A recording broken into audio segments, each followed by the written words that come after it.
lihat konsumen di Indonesia itu di masa depan bisa jadi sebuah leader dalam mengadopsi material dari alam lebih cepat dibanding negara-negara lainnya.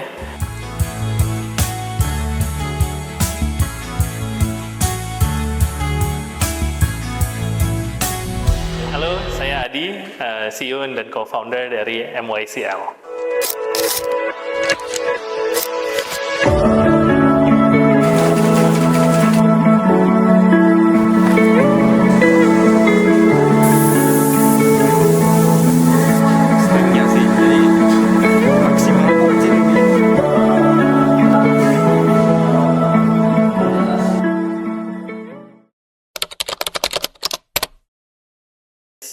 Jadi awal mulai MYCL mencoba menghasilkan inovasi kulit dari jamur untuk industri fashion adalah sebetulnya dari kekhawatiran dari teman-teman di industri fashion sendiri.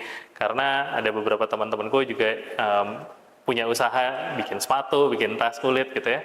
Itu melihat ada fenomena kesulitan mencari bahan baku yang berbasis vegan, alami.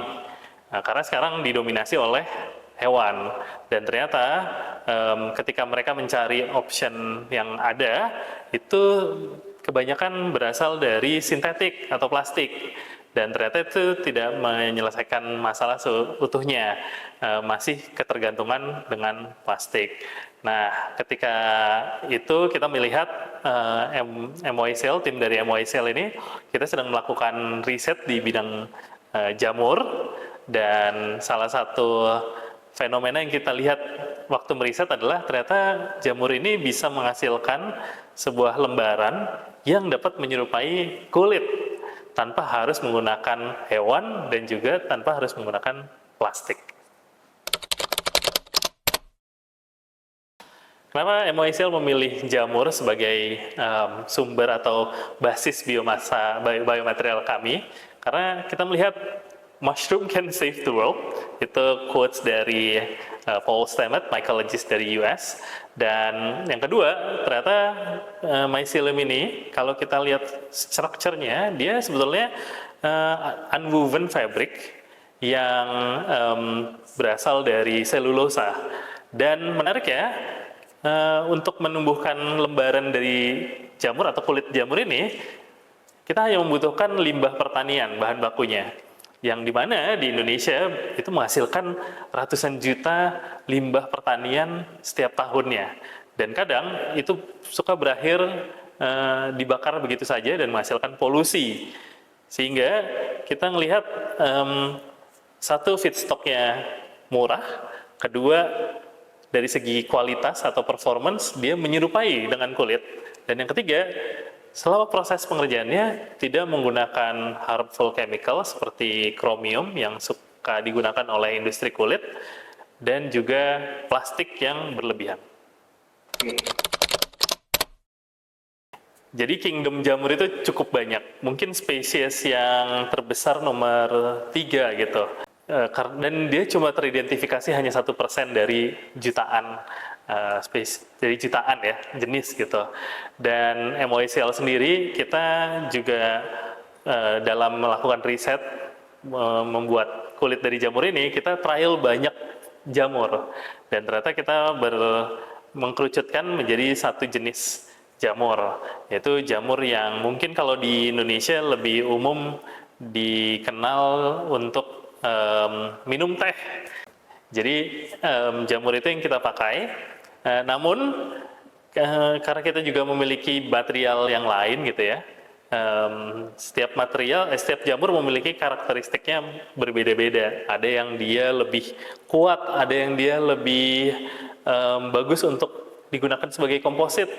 Nah, untuk yang kulit dari jamur ini, kita mengambil material yang dia bisa membuat lembaran dengan densitas yang cukup tinggi, sehingga dia punya kekuatan yang sangat baik ketika digunakan untuk jadi produk sehari-hari.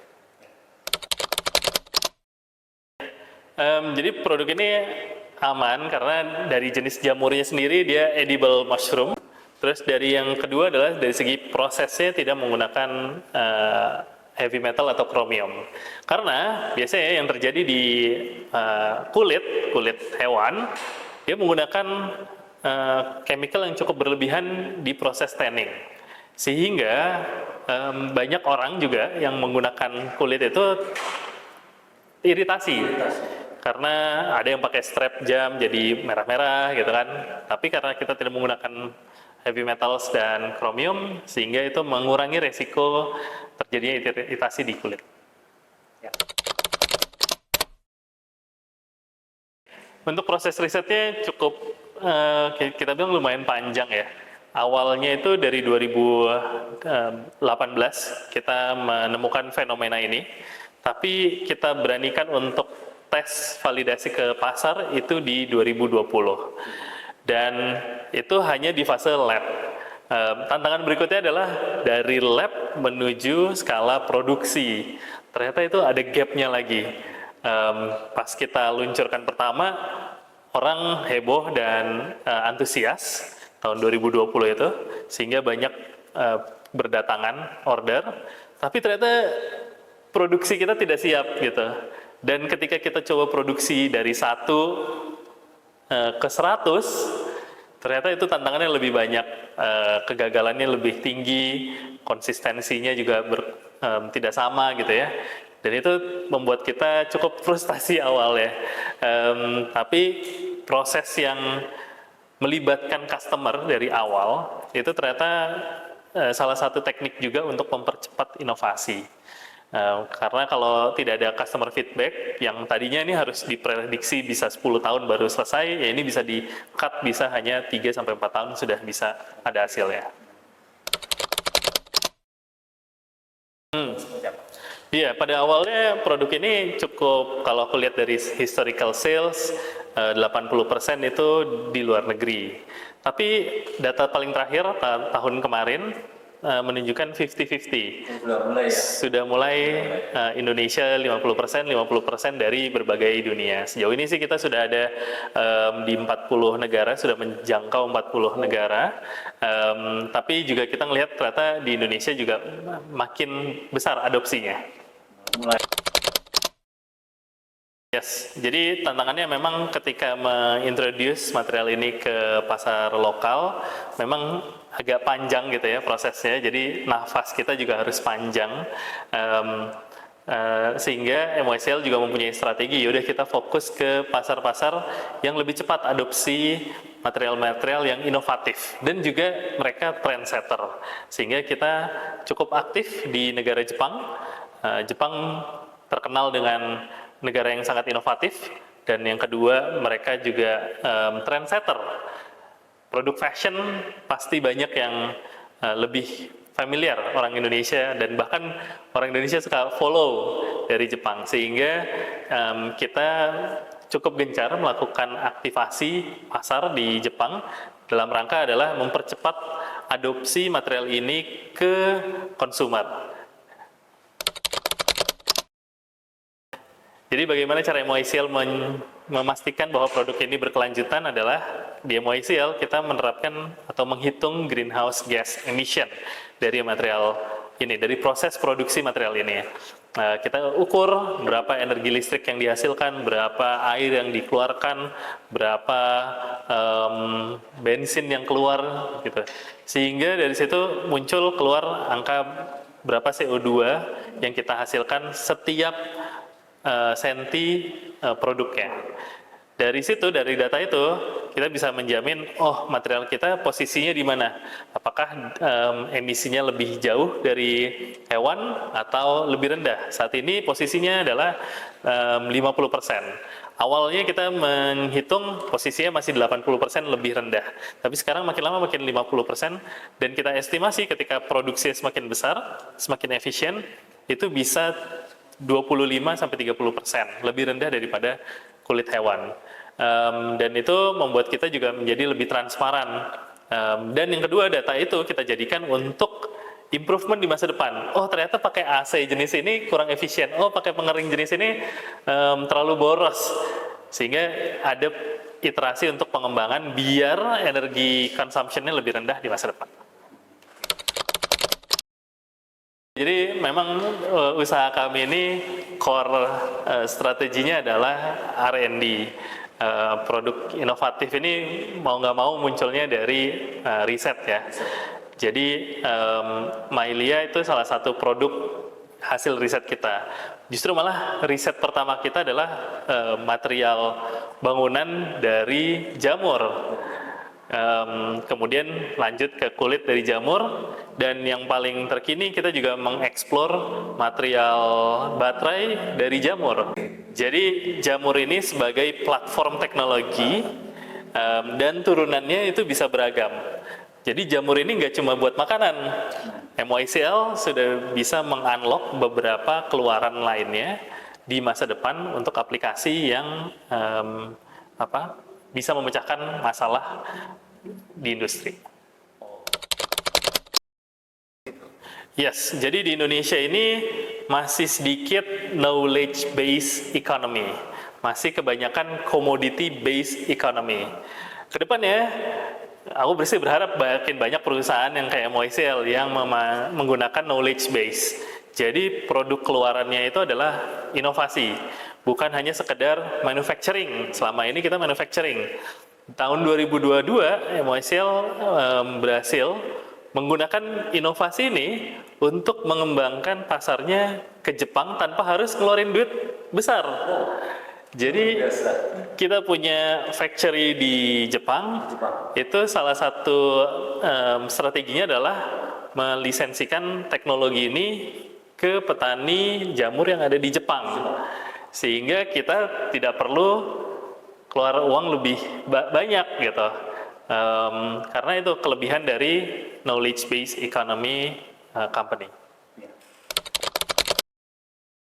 Jadi prinsip utama teknologi dari kulit jamur ini sebetulnya terinspirasi dari tempe. Tempe itu kedelai yang diikat oleh jamur.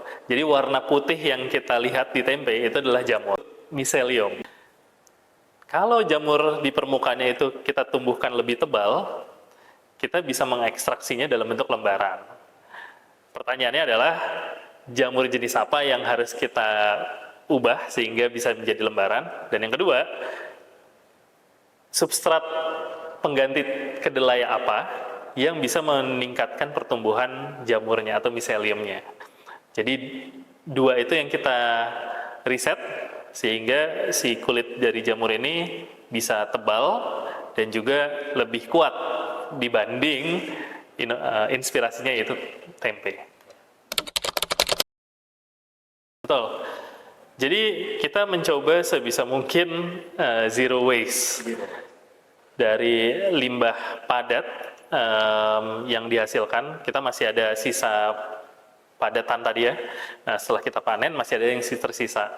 Nah, sisaan itu kita bisa manfaatin jadi dua produk. Yang pertama adalah material komposit dari jamur. Salah satunya adalah yang ada di dinding. Ini adalah dari sisaan, dan juga yang ini. Dan ini bisa digunakan sebagai material dekoratif interior atau juga furniture. Bahkan di Korea tahun 2017 kita men-showcase produk komposit ini menjadi structural element, bangunan material struktur di masa depan. Dan kalaupun masih ada sisanya lagi, kita bisa gunakan itu sebagai fertilizer atau pupuk. Karena kita bagikan ke petani yang ada di sekitar fasilitas produksi kita, ternyata yield production-nya meningkat, tomatnya jadi lebih besar, lebih banyak, sebesar 20-30%. Jadi kita coba sebisa mungkin zero waste.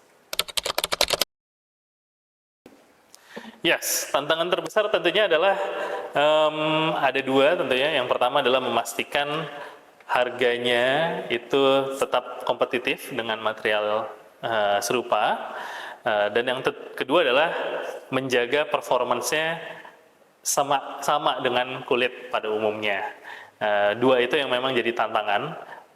Namun karena tim R&D dan tim production kita juga terus melakukan iterasi, alhamdulillah sekarang harga produksi atau harga jual kulit ini sudah menyerupai dengan harga kulit Bahkan ketika kita scale bisa bersaing dengan harga kulit sintetis yang dimana lebih murah. Terus yang kedua dari segi performance, awalnya kita coba pakai untuk bikin sepatu gitu ya. Ini selalu sobek gitu ya di bagian bawah ini, tapi ternyata sudah lebih baik, terutama di bagian ini flexibility, karena kan dia harus begini. Nah, ternyata material ini kita improve prosesnya sehingga dia bisa tahan flexibility sampai 100.000 kali cycle, yang dimana itu sudah batas ambang untuk standar kulit sepatu. Jadi kita melihat ada sebuah potensi, dan tentunya kedepannya kita bisa berharap gak cuma dipakai di industri fashion, tapi di industri otomotif. Karena kita sudah melakukan beberapa pilot dengan beberapa industri otomotif di Korea dan di Jepang, dan harapannya bisa jadi mainstream untuk industri tersebut. Yes, jadi MYCL sendiri selain kita mempunyai pilar platform teknologi jamur, saat ini juga kita mulai merambah ke inovasi rumput laut. Yang basisnya rumput laut. Kita kalau ini bekerja sama dengan Unpad, Fakultas Perikanan dan Kelautan, untuk mengembangkan biomaterial dari rumput laut. Prinsipnya masih sama gitu ya, untuk produk aksesoris fashion kita targetkan, tapi nggak menutup kemungkinan di masa depan banyak aplikasi lainnya selain untuk pengganti plastik dan juga mungkin pengganti produk-produk untuk personal care. Jadi MYCL ini sering banget melakukan co-creation, yaitu kerjasama atau kolaborasi dengan para desainer atau brand owner. Salah satu yang cukup sukses itu kita kerjasama dengan produsen atau brand sendal di Bandung, namanya Hijack Sandals. Udah beberapa kali mereka mencoba go global gitu ya, agak sedikit sulit, tapi saat menggunakan material kita, ternyata itu ngebuka mereka akses pasar baru, yaitu salah satunya di Jepang. Sehingga dari situ mulai terbuka conversation bikin store di Jepang, di Tokyo. Dan tentunya ada beberapa brand-brand lainnya yang menggunakan produk kita gitu ya, dan tidak hanya berpraktik menjadi praktik lebih sustainable atau lebih ramah lingkungan, tapi juga mereka bisa mendapatkan economic benefit. Sebetulnya aku terinspirasi dengan masyarakat lokal ya di Indonesia. Misal kalau kita ke Baduy Dalam atau misalnya ke NTT gitu ya, ke Flores atau ke Papua sekalipun, produk fashion mereka tuh berbasis alam. Misalnya tas dari rotan, tas dari pandan gitu ya, atau tas dari bambu. Namun tradisi itu hilang. Semuanya tergantikan oleh berbasis plastik. Dan menurut aku sebetulnya menggunakan material dari jamur ini hanya mengembalikan saja gitu budaya yang memang sudah umum di Indonesia gitu, yaitu menggunakan material-material yang kebanyakan dari alam gitu. Malah justru kalau aku lihat konsumen di Indonesia itu di masa depan bisa jadi sebuah leader dalam mengadopsi material dari alam lebih cepat dibanding negara-negara lainnya, karena sumber material cukup banyak, tinggal cara kita mengemas penjualannya biar itu menjadi lebih seksi lagi. Ya sebenarnya kalau dari aku sehari-hari juga menggunakan produk yang ya start dari small dulu, yaitu dompet kecil ini sebelum menggunakan yang sepatu dan yang lainnya, tas. Tapi pengalaman ini sejauh ini adalah ternyata material ini cukup menjanjikan gitu ya dari segi kekuatannya dan performance-nya, masuk ke dalam kantong, kena basah keringat tapi nggak ada masalah gitu ya, tidak mengalami kerusakan yang signifikan. Dan aku berharap experience ini pengalaman ini juga bisa terjadi di teman-teman yang nonton sih gitu. Untuk transisi ke apa ya, kegiatan atau konsumsi yang lebih ramah lingkungan bisa dimulai dari hal-hal yang kecil. Itu aja sih.